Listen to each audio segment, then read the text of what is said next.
Just so you know what we're up against, here are some of the specs. An 8-core processor clocked at 3.5 gigahertz, a GPU capable of 10.28 teraflops of power, 16 gigabytes of GDDR6 RAM, and an 800 gigabyte NVMe SSD. In English, this thing is badass. Now I know most of you are probably like, why are we complaining about technology getting better? Isn't that supposed to happen as time goes on? Yes, that is supposed to happen.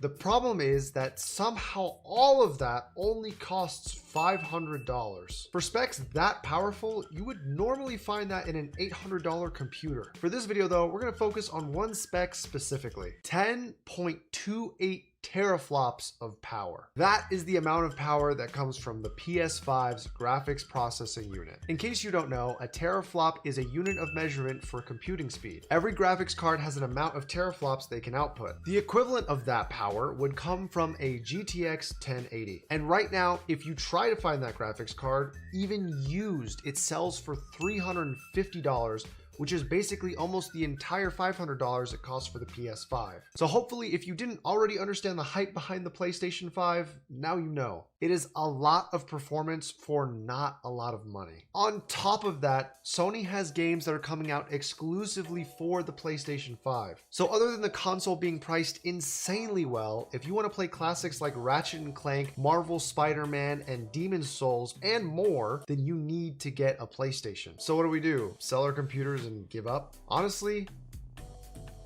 maybe. But before we do that, I'm not going down without a fight. I spent a lot of time trying to find the perfect build. The cheapest yet packed with performance PC that you can build despite how hard it is to find computer parts right now. And I finally think I have something that you guys can build. Just promise me one thing. At the end of it all, let me know what you think. Is this PC worth it? You can leave a comment below, or if you want to have a conversation in real time, you can follow me on Twitch. I go live a few times a week, so if you join my Discord server or have the Twitch app downloaded onto your phone, you'll get a notification for when I go live. Okay, without further ado,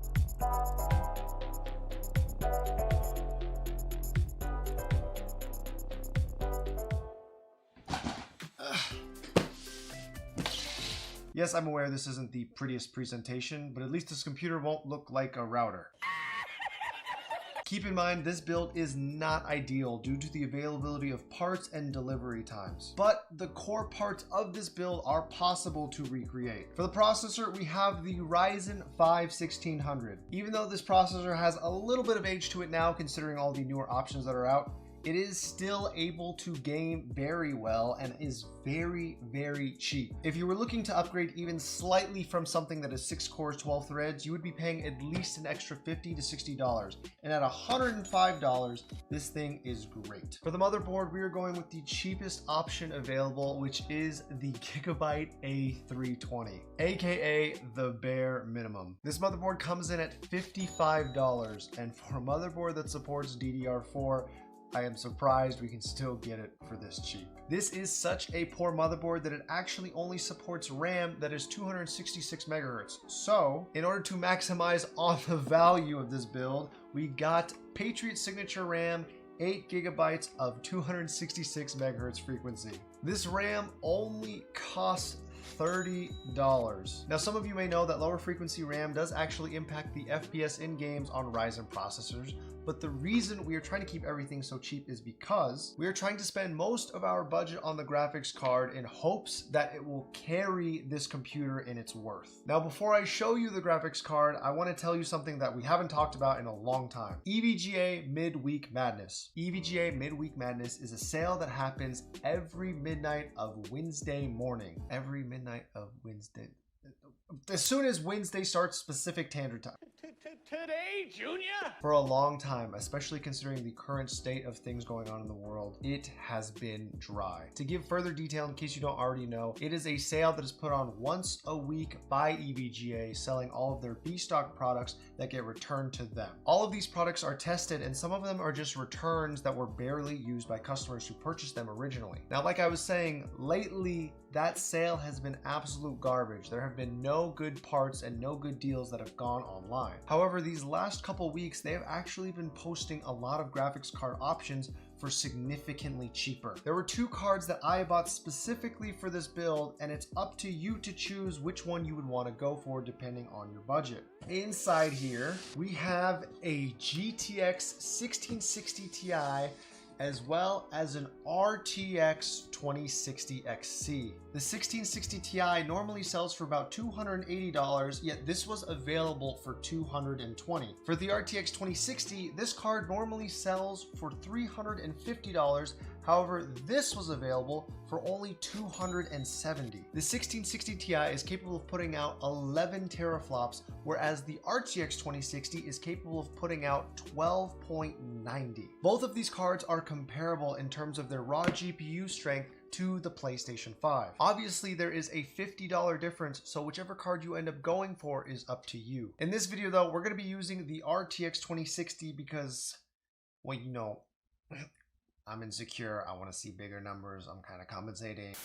For the SSD, unfortunately, we're not able to compete with the 800GB NVMe SSD, which is insane. So to try and keep things around the $500 mark, we went with a 240GB SSD from ADATA. It's not much, but it's definitely more than enough to try out a few games. Now, for the power supply, this one's a little bit tough. Most 500-watt power supplies online right now are going to go for at least $60. However, when I was in LA, I picked up a power supply for only $25. Obviously, this is an in-store deal provided by Micro Center, and if you have one near you, then you are able to do this. If you are not and you need one in this price range, then you're gonna have to try to get one trusted from a friend secondhand. Now, lastly is the case. Unfortunately, I wanted to order something offline, and there are quite a few $40 options that you can get sent to you. However, the earliest arrival date of a case in my city is not for another 2 weeks. So I do have a Corsair 275R lying around, which I shattered the tempered glass from, so it's not going to be used for anything else.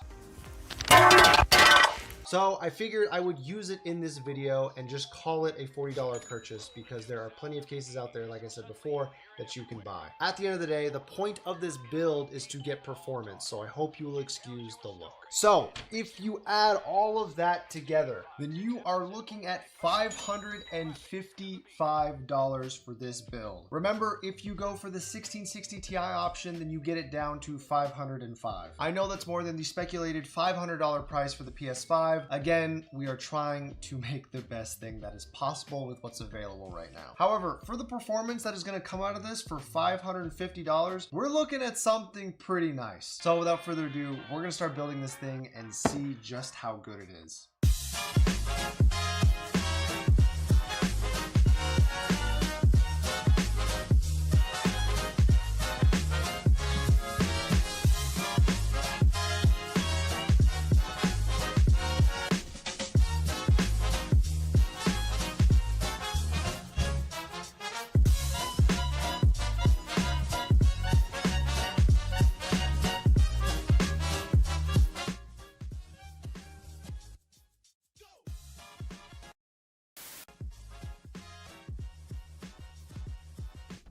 Okay, 3, 2, 1.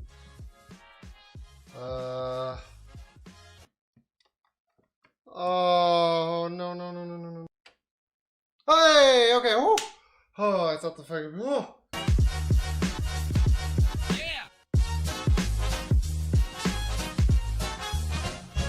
Round 2.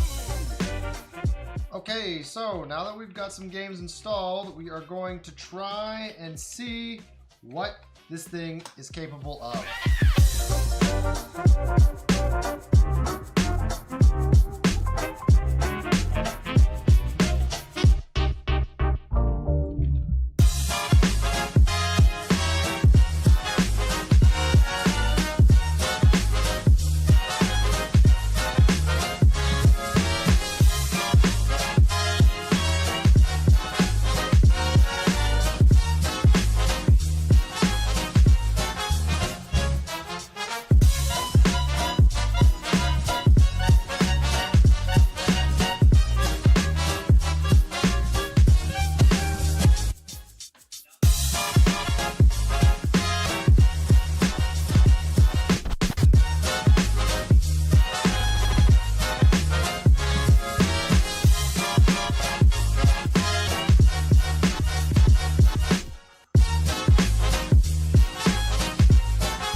take a look at the Fire Strike score, we're 80% ahead of all results taken in this year so far with a score of 16,282.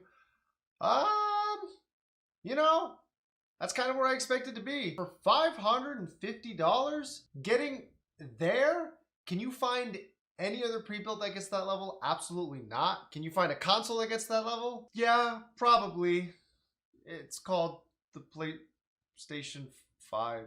So, is this computer worth building? Frames wise, I have a feeling that this is going to be pretty identical performance to what you're going to see in the PlayStation 5. I don't think that we beat it performance wise.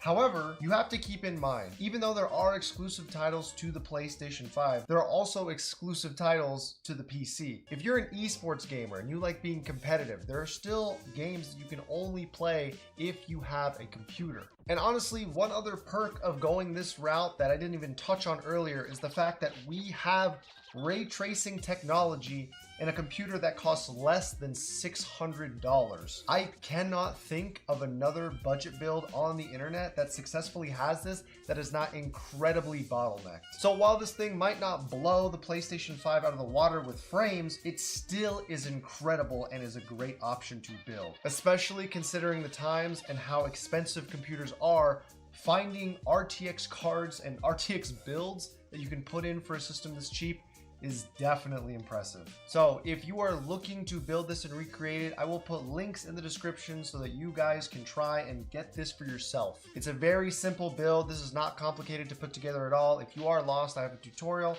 on how to build a PC on this channel. But anyways, I hope you guys found this video creative, entertaining, or informative in any way, shape, or form. And as always, have a great day.